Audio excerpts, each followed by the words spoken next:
eu sou Lorena, eu sou médica do SAMU e sou cardiologista também. Eu vou falar um pouquinho sobre as BRAD e as taquiarritmias. A gente vai fazer uma introdução do coração normal, do ritmo normal do coração, depois eu vou falar de cada ritmo de BRAD e TAC. A gente sabe que o nosso coração ele é formado por uma rede especializada que gera e conduz o impulso elétrico. A partir do nó sinusal, que é o marcapasso natural do coração, ocorrendo a despolarização dos átrios e a transmissão do impulso elétrico para o nó atrioventricular. E daí passando para o feixe de His e pelas fibras de Purkinje, ocorrendo a despolarização ventricular.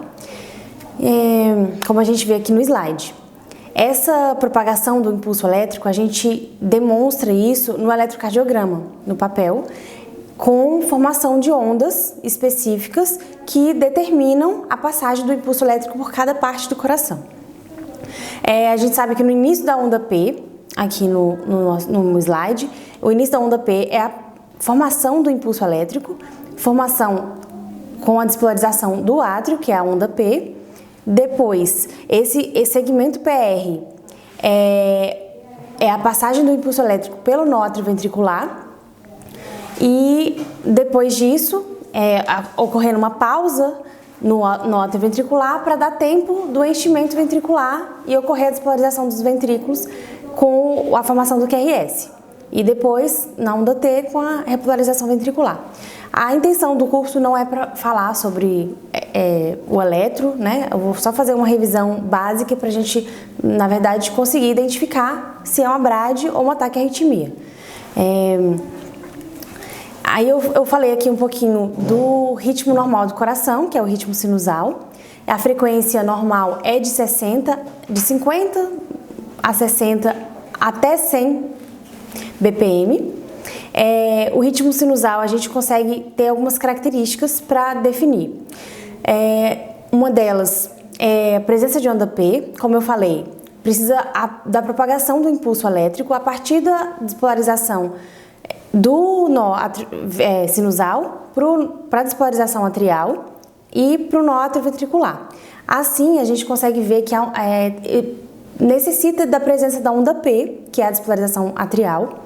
Ela precisa ser positiva nas derivações direitas, né, D2, D3 e EVF, que a gente consegue ver aqui no slide, e negativa em AVR, né, que é consequência. A P precisa ser seguida toda P precisa ser seguida pelo QRS, que é a despolarização ventricular, e as P's precisam ter a mesma morfologia, porque se ela tiver morfologias diferentes, a gente pensa que está vindo de locais diferentes o impulso, e para ser um ritmo sinusal tem que partir do nó sinusal, né?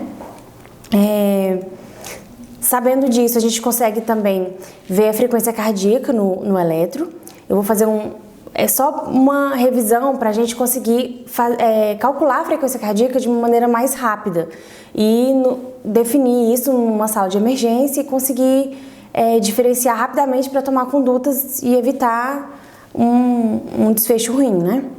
A frequência cardíaca a gente vê de forma geral, num ritmo regular, dividindo 1500 pelo número de quadradinhos do eletrocardiograma. É formado por quadradinhos pequenininhos e cada quadradão tem 5 quadradinhos. Então a gente divide 1500 pelo número de quadradinhos e consegue o valor da frequência cardíaca. Tem uma outra forma da gente saber e calcular a frequência cardíaca, que é uma forma que é decorar, na verdade, né? A gente decora que entre 2 QRS, se os QRS estiverem separados por um quadradão, que seria 5 quadradinhos, a frequência vai ser 300. Se for separado por 2 quadradões, vai ser 150 e assim por diante. 300, 150, 100, 75, 60, 50. Que seria, na verdade, você dividir 1500 por 5, por 10, por 15, a quantidade de quadradinhos que tem entre 2 QRS, né? Então, falando um pouquinho de bradiarritmias, a gente sabe que as bradiarritmias tem que ter uma frequência abaixo de 50 para a gente considerar como uma bradiarritmia. E a gente tem que lembrar que o problema está no nó atrioventricular. existe um atraso antes disso, no nó sinusal e na despolarização dos átrios não tem problema. O problema está na passagem do impulso elétrico dos átrios para o nó atrioventricular, que está atrasado, na verdade. Dentro das bradiarritmias, a gente tem alguns tipos, né, que a gente classifica, que seria a bradicardia sinusal, mais comum em atletas, né? E os bloqueios, né? O BAV de primeiro grau, o BAV de segundo grau, que existem algumas divisões, que é o MOBITS 1, o MOBITS 2, o BAV avançado e o 2:1, e o BAV de terceiro grau, que é o BAVT. Dentro desses bloqueios possíveis, a gente tem algumas causas, né? Que a gente tem que pensar até quando a gente está atendendo um paciente, tanto na rua quanto numa sala de emergência no hospital. Que seria as mais comuns, que a gente sabe que é o infarto, né? Algumas doenças infiltrativas, como sarcoidose, amiloidose. Trauma cirúrgico também é importante saber se o paciente passou pela cirurgia dentro do hospital, por exemplo. Uma outra causa comum é a doença de Chagas, né? Que a gente sabe que é bem comum existirem bloqueios, principalmente bloqueios mais avançados. E causas reversíveis, que seria o hipotireoidismo, a hipotermia, e pensar também quando o paciente faz uso de algumas drogas cronotrópicas, que é o beta-bloqueador, bloqueador de canal de cálcio, antiarrítmico, como a mildarona, né? Aí existem o BAV de primeiro grau, como eu falei, que eu consegui representar aqui, que seria todos eles um atraso no AV, né? E no caso do BAV de primeiro, existe apenas um prolongamento do intervalo PR entre o início da onda P. E o QRS, a gente tem que ter de 3 a 5 quadradinhos, ou seja, um quadradão. Se passar de um quadradão, a gente considera um BAV de primeiro. Ou seja, aqui no representado, a gente consegue ver que passou de um quadradão, então a gente considera um BAV de primeiro. E dá pra ver também que o QRS é regular. Então é bem parecido com o ritmo sinusal, tem onda P, o QRS é regular, a frequência geralmente é entre 40 e 50, geralmente não é tão baixa, e existe um aumento desse intervalo PR. E a gente deve se preocupar, normalmente os pacientes são assintomáticos, geralmente é ocasionado ou o paciente atleta ou quando o paciente faz uso de beta-bloqueador, a gente não precisa suspender, mas deve-se ficar vigilante em relação a isso. Mas preocupar quando esse PR for muito alargado, né? Que aí a gente tem que pensar até uma indicação de marcapasso definitivo, um momento mais pra frente, né? Existe também o BAV de segundo grau, que ele pode ser dividido em alguns tipos, que é o MOBITS 1 e o MOBITS 2.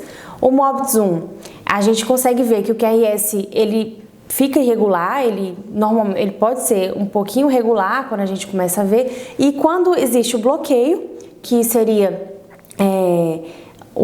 entre a P e o QRS, vai parecer que o ritmo está irregular. No início, a gente consegue ver pela distância da P e do QRS, ele vai alargando com o tempo. O primeiro, a P está mais ou menos 5 quadradinhos, a segunda está mais de 5, e o terceiro, o P não conduz e não tem QRS. Então é assim que ocorre o MOBITS 1. A diferença no MOBITS 2 é porque não existe esse alargamento do PR, né? Existe um PR fixo e do nada a P bloqueia. Não existe um QRS. A gente consegue ver também que é irregular. E a gente consegue diferenciar também como um BAV mais avançado quando existe um P que conduz com QRS e uma P bloqueada. Então dá pra ver que a gente chama de 2:1. Uma P que conduz e uma P que bloqueia. Aqui um exemplo de eletro completo, né, que a gente consegue ver que a frequência está um pouquinho mais baixa. Aqui existe onda P. Primeiro a gente tem que ver se existe onda P. A onda P, ela tem a mesma morfologia, ela é positiva em D2, D3 e AVF. Aqui não tem a representação do AVF, mas a gente dá pra ver aqui que ela é positiva. O intervalo PR, a gente consegue ver que ele está mudando, então ele está alargando. Na primeira P, para o QRS, tem 6 quadradinhos, ele vai alargando até a gente encontrar uma P bloqueada, né? que até tá depois da onda T ali no finalzinho. E a gente classifica ele, então, esse ritmo como um BAV de segundo grau, MOBITS 1. O último ritmo de bradiarritmias seria o BAVT, que é o bloqueio total, que a gente consegue ver uma dissociação entre o átrio e o ventrículo. Não existe uma regularidade com ativação atrial e despolarização ventricular. A gente consegue ver que existe um intervalo PP constante. Se a gente identificar todas as P's, vai ter uma P com uma distância entre a outra iguais, e o intervalo QRS também vai ser igual, vai ser regular. Mas entre eles não existe uma associação. É como se o átrio estivesse batendo numa regularidade e o ventrículo batendo em outra. Então, isso é mais grave porque o átrio pode bater junto com o ventrículo e isso não gerar débito, o paciente desmaiar, né? Geralmente, esse ritmo é um ritmo mais grave, o paciente é bem sintomático, o paciente, geralmente, ele tem queixas de desmaios e tudo, e geralmente o paciente pode ficar instável, em alguns casos. A frequência é menor, né? Geralmente 30, 40. E aqui eu coloquei todos os ritmos para a gente conseguir comparar eles, porque é difícil às vezes a gente diferenciar, né, vendo o ritmo sozinho. O ritmo normal, que é o sinusal, que existe uma P com condução QRS, todos os QRS são regulares, né? O ritmo é regular. O BAV de primeiro, o ritmo continua regular, a diferença é que o intervalo PR está um pouquinho maior, que tem aí o tracinho vermelho mostrando que ele está um pouquinho maior. O BAV de segundo grau, MOBITS 1, a gente consegue ver que existe uma diferença entre o intervalo PR, ele vai alargando até a gente encontrar uma P bloqueada, ou seja, uma ondinha pequenininha, que é a onda P, sem QRS. O BAV de segundo grau, que eu falei para vocês que é o 2:1, que ele é um pouquinho mais grave, porque depois de uma P conduzida tem uma P bloqueada, então acaba que o ritmo fica regular, mas ele fica mais grave porque tem mais P's bloqueadas, né? Quanto mais P's bloqueadas, mais grave é o ritmo, porque o coração não vai bater efetivamente. Então, isso pode gerar síncope, pode gerar hipóxia e muitos outros sintomas, né? A gente consegue ver o BAV avançado, que a gente chama de um BAV mais grave também, porque é quando existem várias P's bloqueadas para ter um QRS. Então, o batimento efetivo do coração demora bastante. O paciente, né? É como se fosse um BAVT quase, né? E o BAVT, que existe uma dissociação entre o átrio e o ventrículo, e o QRS bate regularmente, e o AP também a gente consegue identificar que é regular entre eles, mas não existe uma regularidade entre AP e o QRS. Aqui, para a gente simplificar, é o algoritmo do American Heart, que diz... É uma definição da bradicardia com pulso, que os ritmos de parada vai ser outra aula, né? A gente identifica que a frequência cardíaca foi menor que 50, por aqueles critérios que eu já expliquei para você, de avaliar a frequência cardíaca rapidamente. O paciente que se move, move, né? O paciente deve ser monitorizado, o paciente geralmente está consciente. Se não estiver consciente, ele está com pulso, né? O paciente tem que ser monitorizado, tem que ser colocado oxigênio se necessário, se ele estiver hipoxêmico, querendo uma saturação maior que 92 a 94, e o acesso venoso deve ser prontamente providenciado, né? Depois disso, é importante sempre pedir um eletrocardiograma, se der tempo. Às vezes o paciente está instável, não dá tempo, a gente consegue ver pelo monitor, mas sempre o eletrocardiograma é importante para a gente comparar e ver qual a conduta a ser tomada, até no tempo de decisão de tomar a conduta. E depois disso, depois de monitorizado, visto sinais vitais, pegado veia e visto se é necessário o oxigênio, o paciente tem que ser avaliado se ele está estável ou instável. Se o paciente estiver estável, a gente tem que só monitorizar, né? Tá monitorizado já, e observar o paciente, porque ele pode instabilizar a qualquer momento.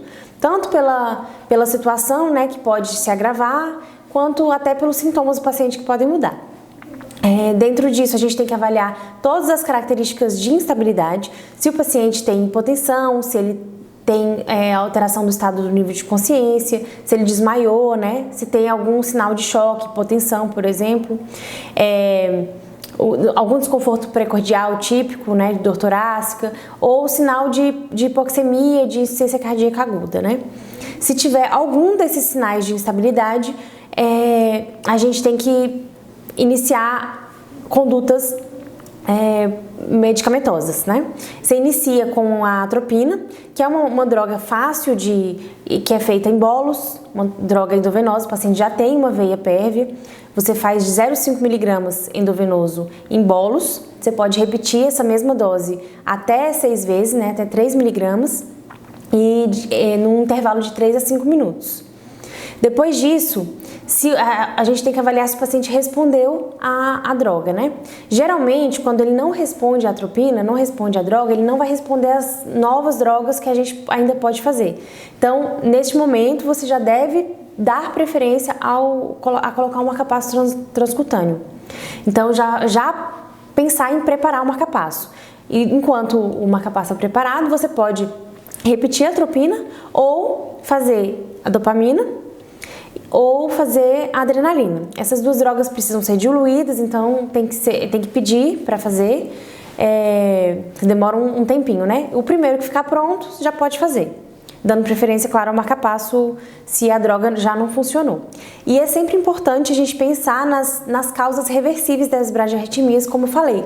Há algumas causas como o uso de drogas. Na hora que a gente está conversando com o paciente, se o paciente estiver consciente, a gente já consegue definir se ele usou alguma droga cronotrópica, que a gente pode pensar em fazer ou o antídoto, ou até pensar em aguardar um momento, né, antes de colocar um marcapasso, por exemplo, porque é reversível, ou até outras causas que a gente consegue ver quando a gente vê os sinais vitais do paciente, que seria hipotermia, pensar no 5Hs e no 5Ts, que podem ser causa, né? E depois disso, para a gente resumir, o mais importante seria identificar a bradiarritmia instável, né? A estável seria a gente monitorizar mesmo, descobrir que ela tem uma bradicardia e ficar observando se por acaso evoluir com a instabilidade. Se a gente já identifica que tem algum grau de instabilidade, buscar e tratar as causas reversíveis, como eu disse. Depois disso, se você vê que não existe uma causa reversível, então o paciente está instável e a gente precisa tomar uma conduta mais rápido possível, você já começa a atropina, fazendo a dose de 0,5 mg EV. E se a atropina já não funcionar, a gente pensar nas 3 possibilidades. No ACLS a gente já consegue pensar ou o marcapasso transcutâneo, ou a dopamina ou a adrenalina. A dose que a gente dilui de dopamina é 5 ampolas em 200 ml, no soro glicosado ou no soro fisiológico, e a adrenalina dilui 10 ampolas em 90 ml. Então, durante essa diluição, se por acaso o marcapasso não estiver pronto, você pode escolher fazer uma delas ou repetir a atropina. Eu vou falar um pouquinho agora de como instalar o marcapasso transcutâneo, né? Que a gente tem bastante dúvida, mas que não tem muito segredo. E depois que eu falar o passo a passo da instalação, eu vou passar um vídeo para facilitar pra gente, né? Inicialmente, a gente tem que, quando a gente for decidir instalar o marcapasso, né, depois que a gente fez a atropina e não funcionou e a gente já está pensando que o paciente, né, está instável, a gente tem que primeiro pensar que pode dar errado. E dar errado seria entubar o paciente, né? O paciente pode tanto evoluir com rebaixamento do nível de consciência ou uma instabilidade que pode demorar um pouquinho e a gente precisar entubar para proteção de via aérea, tanto quando a gente for fazer sedação no procedimento, o paciente pode rebaixar. Então, o material de ventilação tem que estar sempre preparado antes de a gente começar a instalação e conferido, né? E o acesso às vias aéreas também, a gente tem que ter um acesso facilitado, porque durante o procedimento vai ser uma coisa mais rápida. E até deixar as medicações de reanimação prontas ou aspiradas, né? Já orientar e procurar o eletrodo do marca-passo externo, né? Que a gente geralmente vai estar conectado às pás da desfibrilação. A gente tem que desconectar e colocar as pás que são coladas, adesivas. Depois disso, a gente tem que comunicar ao paciente sobre o procedimento, até avaliar se o paciente tem condições de suportar o procedimento, que existem alguns casos que o paciente está instável e ele fica agitado, se for idoso, por exemplo, ele vai ter que ser contido. Então, às vezes, nem vai adiantar você tentar colocar o marca-passo, porque ele nem vai ficar com o marca-passo, né? Então, além disso, comunicar ao paciente como será o procedimento, explicar tudo para ele, que ele pode sentir dor e que será feito medicação para minimizar a dor e que tudo que ele sentir é para avisar, né? Posicionar os eletrodos, como eu falei, a gente tem que tirar o plugzinho das pás e conectar o eletrodo adesivo. O posicionamento é transcutâneo, né? A gente coloca por cima, cola na pele do paciente. A posição mais comum é essa anterolateral, que a gente coloca a pá positiva na linha hemiclavicular à direita e a pá negativa no ictus do paciente, que a corrente vai passar pelo coração. A outra forma seria em casos que o paciente tem marca-passo, por exemplo, que a gente tem que evitar colocar por cima do marca-passo para não estragar, e a gente coloca na posição posterior, né? Ou até quando o paciente tem alguma lesão naquele local, né? A gente coloca do lado esquerdo, uma anterior e outra posterior, logo atrás, à esquerda da coluna vertebral. Depois disso, a gente tem que fazer a sedação e analgesia do paciente, que é muito importante porque o procedimento é doloroso. Normalmente a gente faz em pacientes conscientes, né? A gente faz o Dormonide, que é de 1 mg por ml, faz de 1 a 5 mg, pode ir fazendo aos pouquinhos até o paciente ficar um pouquinho sonolento, para evitar que ele até rebaixe o nível de consciência e necessidade de intubação. E o Fentanil, que a gente dilui 2 ml para 8 e faz aos pouquinhos também, de 2 em 2 ml, infundidos lentamente para evitar esse problema. Depois, para manter o marca-passo, a gente pode pensar até que o paciente vai precisar de um especialista ou precisar ser transportado. Esse tempo, as drogas podem perder o efeito. Então, para evitar fazer de novo uma dose de ataque e o paciente rebaixar, a gente pode manter com analgésico, com diazepam, né? Para até o paciente suportar até chegar no local para avaliar o marca-passo definitivo ou transvenoso, né? Depois disso a gente liga o marca-passo, ele vai estar na função monitor, que é a função que a gente está monitorizando o paciente, e depois você coloca na função de estimulação, que é o do marca-passo, e vai começar a fazer a regulação dele, né? Considerando que ele já está na função de estimulação, a gente consegue ver ele monitorizado, vai ter o ritmo do paciente no monitor e a gente consegue ver o escape do paciente, se ele vai estar com a frequência, quanto que vai estar a frequência dele, geralmente 30, 40, né? Vai estar abaixo de 50. A gente consegue regular a frequência que a gente quer que o marca-passo funcione.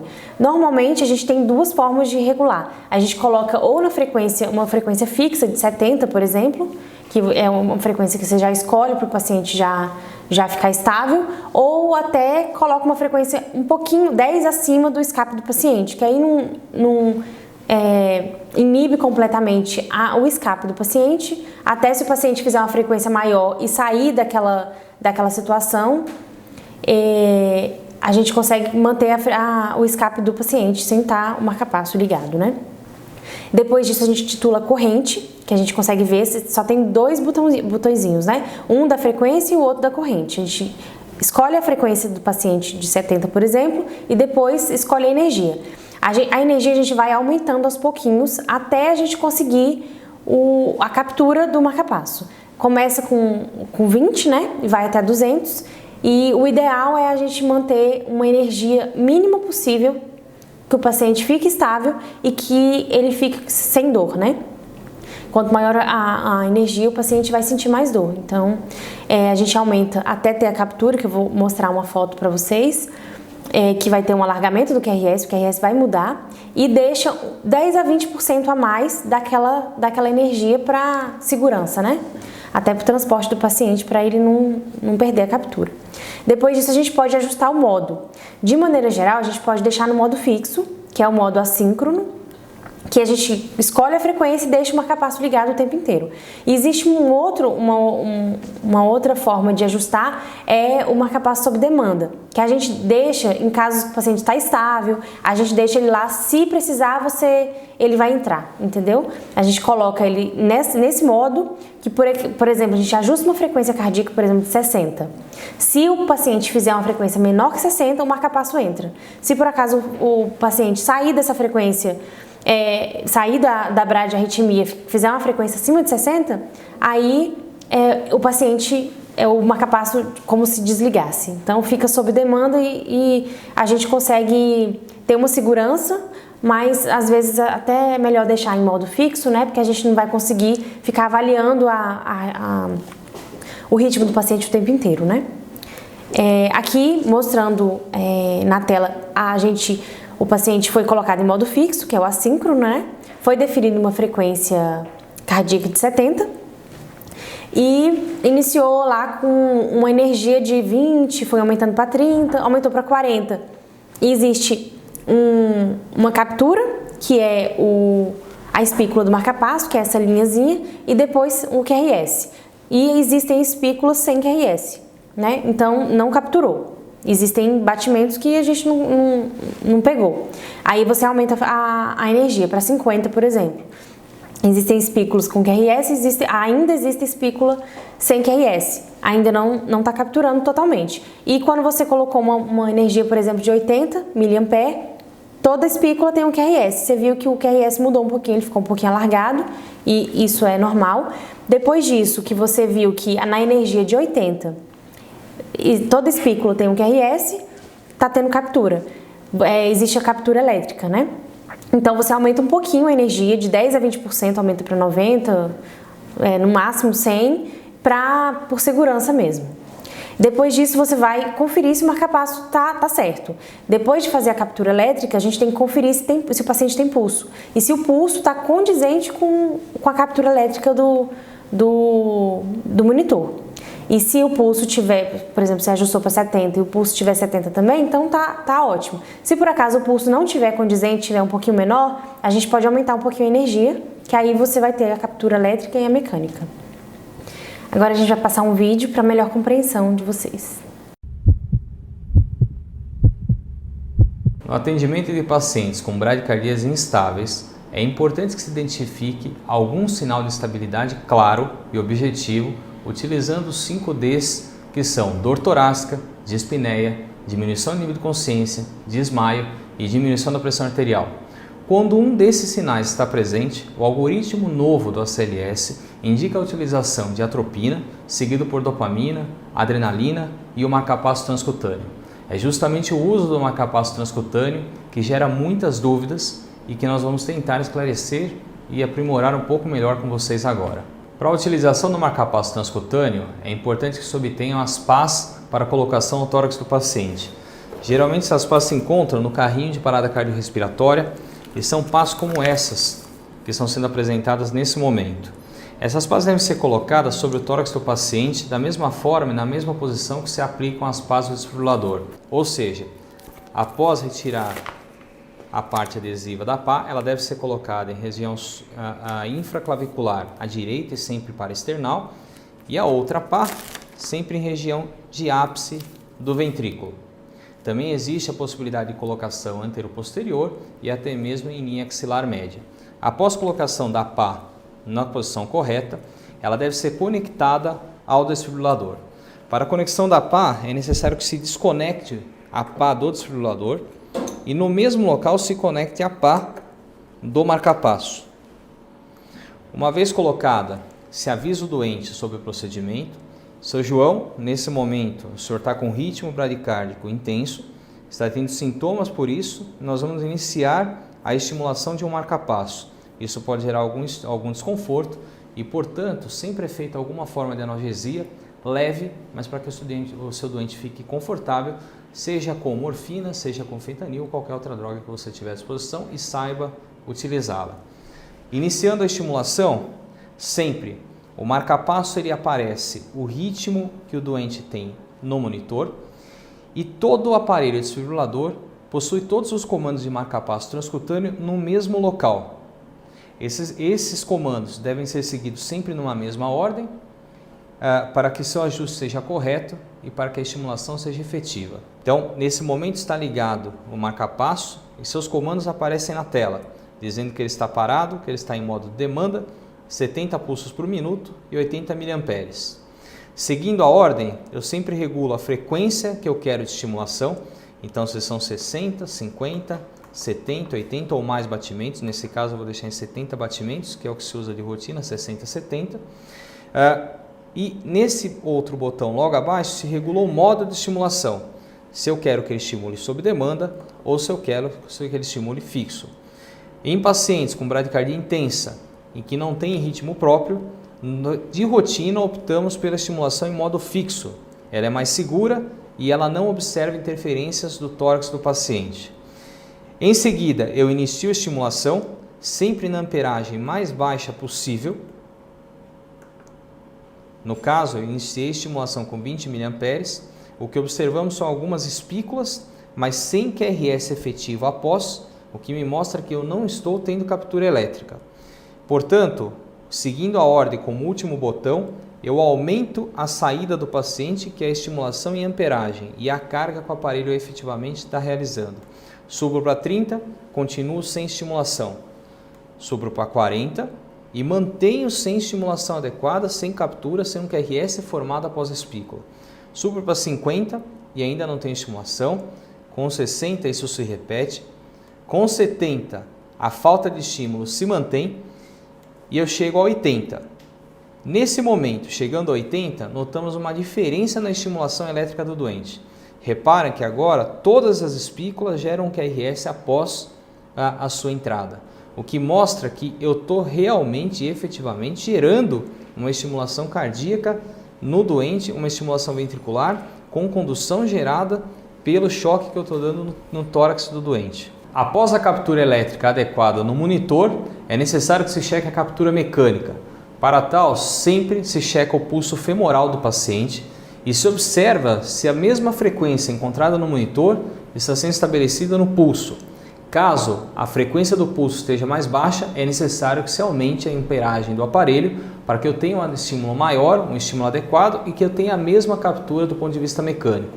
Quando tanto a elétrica quanto a mecânica estiverem adequadas, eu elevo mais um pouco a saída e a amperagem do aparelho em 10 a 20% por um motivo de segurança e o seu marca-passo transcutâneo está adequado. Lembro que o marca-passo transcutâneo é algo que incomoda o doente, é algo que pode ter perdas intermitentes e captura e que deve, uma vez instalado, ser prontamente programado o implante do marca-passo transvenoso. Agora eu vou falar um pouquinho de taquiarritmias, que é um pouquinho mais rápido. A gente, lembrando da forma de ver a frequência cardíaca, se a frequência cardíaca estiver maior que 100, a gente pode pensar numa taquiarritmia. A gente divide a taquiarritmia em QRS estreito e largo, né? Dentro das arritmias do QRS estreito, a gente tem a taquicardia sinusal, o flutter atrial, a fibrilação atrial e a taquicardia paroxística supraventricular. E os de QRS largo, tem a taquicardia ventricular, a monomórfica e a polimórfica, a taquicardia supra com aberrância e a fibrilação ventricular, que é o ritmo de parada, né? Que a gente vai ter uma aula sobre isso. Nas abordagens da taquiarritmia, a gente precisa fazer essa diferenciação, a gente vai ver no algoritmo no final, porque na bradiarritmia a gente precisa diferenciar só se é estável ou instável, depois disso a gente toma as condutas. Nas taquiarritmias existem vários tipos, então as condutas são diferentes, então a gente precisa fazer diferenciar mesmo. Quando o QRS é estreito, a gente consegue ver que ele vai ter até 3 quadradinhos, que é 0,12 milissegundos. Existem os com RR regular e o RR irregular. As taquicardias com RR regular é a taque sinusal, taque supra e o flutter. E dentro das taquicardias com RR irregular é a fibrilação atrial e às vezes o flutter atrial também. A taquicardia sinusal, a gente normalmente A causa não é cardíaca, são causas secundárias, normalmente estados de hipermetabolismo, tipo anemia, febre, sepse ou estresse, e a gente normalmente tem que tratar a causa, senão não precisa tratar a arritmia, né? Lembrando que a taquicardia sinusal ela vai ter onda P e vai ser regular e com QRS estreito, né? Aqui um eletro de uma taquicardia sinusal, que a gente consegue perceber, apesar da frequência mais alta, né? A gente consegue perceber que existe onda P, precedendo todo o QRS. Ela é positiva em D2, D3 e AVF, negativa em AVR. E a gente consegue ver que a frequência está entre um pouquinho mais que 2 quadradões, né? Então ela está um pouquinho mais que 150 no flutter atrial. Também é uma arritmia, uma taquiarritmia de QRS estreito, é regular, não existe onda P, existe apenas um serrilhado na linha de base, né, que a gente consegue ver, parece várias ondas P, mas normalmente tem uma amplitude pequenininha, né, não chega a ser igual a onda P, e a frequência normalmente é de 150. Até a gente consegue, quando a gente consegue ver que a frequência é ou 150 ou 75, né? A gente já pensa num flutter atrial. Para definir a conduta, a gente precisa definir se é uma taquicardia estável ou instável. Todas elas têm pulso, né? O paciente pode estar consciente também. E se for instável, é cardioversão elétrica com sincronização. Lembrando que aqui tem que ser sempre sincronizada, porque tem QRS, né? E a dose da cardioversão, ela é mais baixa no flutter. A gente começa com 50 e vai até 100. Normalmente ela não responde bem a cardioversão, mas a gente pode tratar também quando o paciente está sintomático, o paciente está estável, a gente faz apenas controle de frequência cardíaca, que pode fazer tanto beta-bloqueador, quanto digitálico, quanto o sedilonide também. Aqui um eletro de um flutter atrial, que a gente consegue ver, esse aqui tá bem típico, né, de flutter, que dá pra ver na linha de base tem um serrilhadozinho, e a frequência que a gente nem tá com a frequência muito alta, né, isso pode acontecer. E o QRS é estreito e não tem a presença de onda P. Agora a gente vai falar da fibrilação atrial, que também é uma taquiarritmia de QRS estreito. A frequência normalmente é até 150 também. A diferença entre o flutter e a fibrilação atrial é porque é um ritmo irregular. Existe uma tremulação na linha de base e não tem presença de onda P. O tratamento ele é mais complicado porque é claro que se tiver instável, a gente pensar também na cardioversão elétrica com sincronização, né? A dose aqui é um pouquinho mais alta, de 120 a 200 joules, e geralmente a gente vai reverter o ritmo da FA quando a gente pensa numa FA aguda. Pensando num paciente que é jovem, que não tem queixas de instabilização ou de dor, de falta de ar e tudo, que a gente consegue pensar numa FA aguda, e quando a gente não consegue diferenciar se é um ataque arritmia, uma fibrilação atrial aguda, a gente tem que pensar sempre que ela é crônica. E o tratamento normalmente é controle apenas da frequência, pensando numa meta de frequência abaixo de 110, que o paciente fica normalmente assintomático.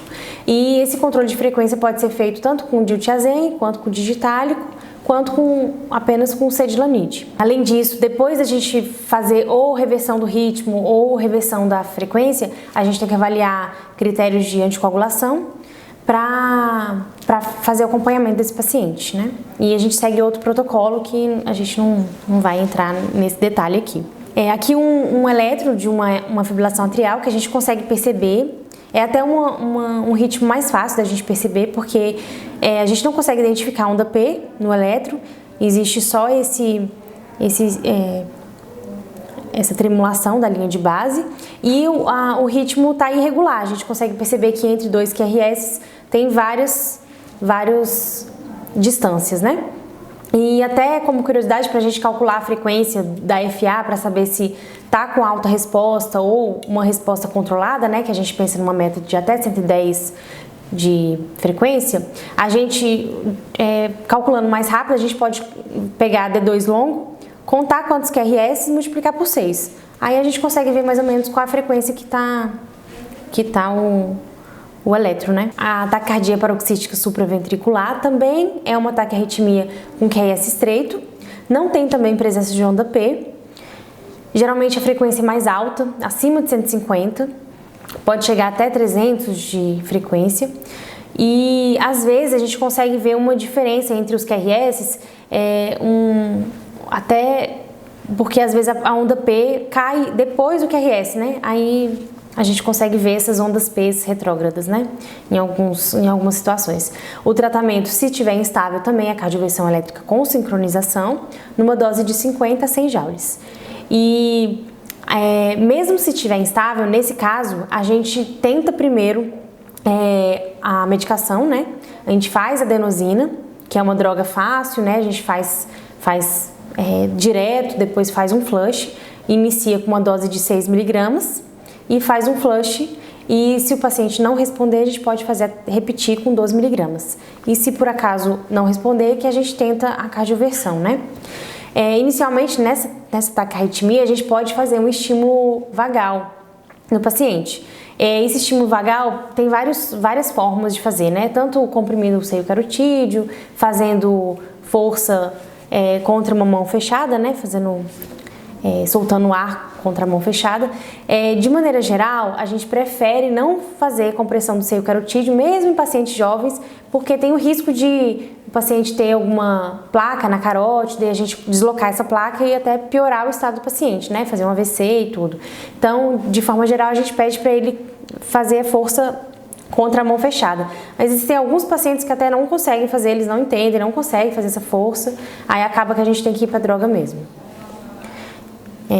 Aqui um eletro da taquicardia paroxística, né, supraventricular, que a gente consegue ver que a frequência está bem alta. Aqui está 150, na verdade, aqui. Pode ser até mais alta que isso. E a gente não consegue ver onda P, né, pela frequência estar tão alta. A gente vai passar um vídeo da manobra vagal modificada, que tem uma taxa de reversão que é até 40%, né? É uma taxa ainda baixa, mas a gente sempre pode tentar e se não funcionar, a gente ainda tem algumas opções, né? Para tentar reverter a taquicardia supraventricular sem uso da medicação. Primeiro o paciente vai soprar uma seringa de 10. A ideia é ele tentar empurrar o êmbolo enquanto ele está soprando por mais ou menos 15 segundos. E aí a gente deita o paciente e eleva os membros na mesma hora. Vamos? Vamos? Pode ir? 1, 2, 3, 4, 5, 6, 7, 8, 9, 10, 11, 12, 13, 14, 15.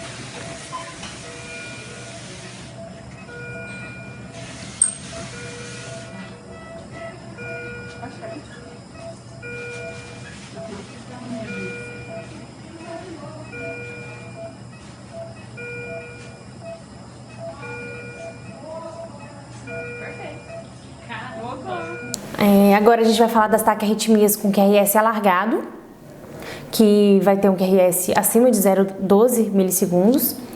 E também se dividem com a frequência com RR regular e o RR irregular. No RR regular existem a TV monomórfica, a taquicardia ventricular monomórfica e a ataque supra com aberrância, né? Que é até difícil a gente diferenciar, mas é uma possibilidade que a gente tem que pensar, porque às vezes ela parece uma TV monomórfica e a gente consegue fazer adenosina e reverter, que até ele considera no SLS.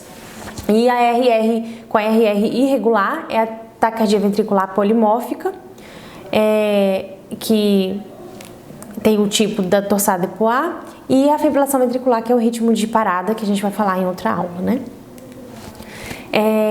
Falando de cada uma, a taquicardia ventricular monomórfica, ela é mais fácil de ser identificada, tem o QRS alargado, né? O RR é regular e as ondas P a gente não consegue visualizar pela frequência ser mais alta mesmo, e esse ritmo ele tem que ser tomado a conduta mais rápido, porque ele tem alta taxa de degeneração para PCR, para FV. Então, se o paciente estiver instável, a gente vai fazer a cardioversão elétrica com sincronização, porque a gente consegue identificar um QRS com uma dose de 100 joules.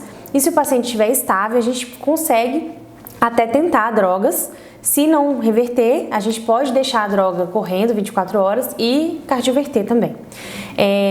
A droga de escolha é a amiodarona. A gente dilui 150 miligramas em 10 minutos, para correr em 10 minutos. Lembrando que a amiodarona a gente nunca faz em bolos, a gente só faz em bolos em parada, né? Então, a gente tem que correr ela mais lenta mesmo. E depois deixá-la correndo 24 horas, né? Aqui um eletro com uma TV monomórfica, que a gente consegue identificar um RR regular e um QRS bem alargado, né? Na TV polimórfica é um QRS alargado também, a gente consegue ver várias morfologias de QRS.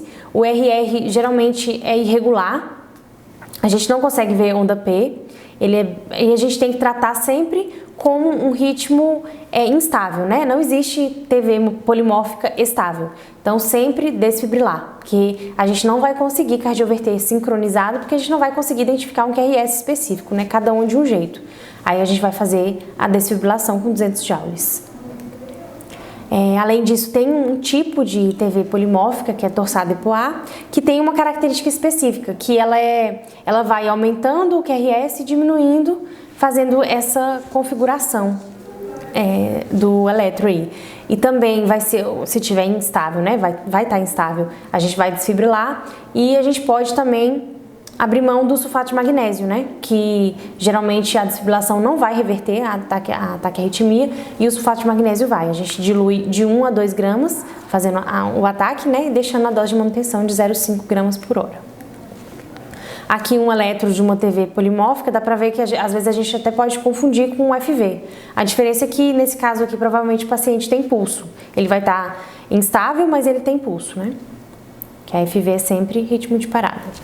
E a FV, que é o último ritmo, que é um ritmo anárquico, QRS largo, várias morfologias também, e a conduta é a desfibrilação. Vou resumir agora as condutas da taquicardia com pulso, que no algoritmo do ACLS, que em geral o paciente já está monitorizado, já foi avaliado se o paciente precisa de oxigênio, se tiver hipoxêmico, e a veia pérvia, né? Depois disso a gente tem que avaliar se o paciente tem algum grau de instabilidade, algum critério. Se tiver algum grau de instabilidade, a gente vai partir para a cardioversão elétrica com sincronização, dependendo da arritmia, né? Que a gente já falou de cada uma. Se não tiver sinal de instabilização, a gente já pediu um eletro, né? E já conseguiu avaliar se o QRS vai ser alargado ou estreito. Se por acaso o QRS for alargado, a gente tem que avaliar se ele tem um RR regular ou irregular, assim como no estreito, né? Se o RR for irregular, a gente tem que pensar numa taquicardia ventricular polimórfica e vai fazer a desfibrilação, né? Que a gente não vai conseguir sincronizar. E o paciente vai estar instável mesmo. E no RR regular, que vai ser a TV monomórfica, a gente vai, como o paciente vai estar estável, vai fazer a amiodarona, diluir 150 para correr em 10 minutos e já preparar para fazer em 24 horas. Enquanto isso, se o paciente não respondeu, você pode fazer também a lidocaína de 1 a 1,5 miligramas por quilo. No caso do QRS estreito, a gente também vai avaliar se o RR é regular ou irregular. Se for regular, a gente pensar em taquicardia supraventricular e pensar em fazer manobra vagal, né? Se não responder, a gente pensa na adenosina, fazer 6 miligramas em bolos e repetir a adenosina até mais uma vez com 12 miligramas. Se por acaso não reverter, a gente pode pensar numa outra arritmia também associada e pode fazer controle apenas de frequência cardíaca com verapamil, até beta-bloqueador e o diltiazem. No RR irregular, a gente pensar em FA ou flutter, principalmente a FA, e vai ter um algoritmo específico da FA que a gente já comentou.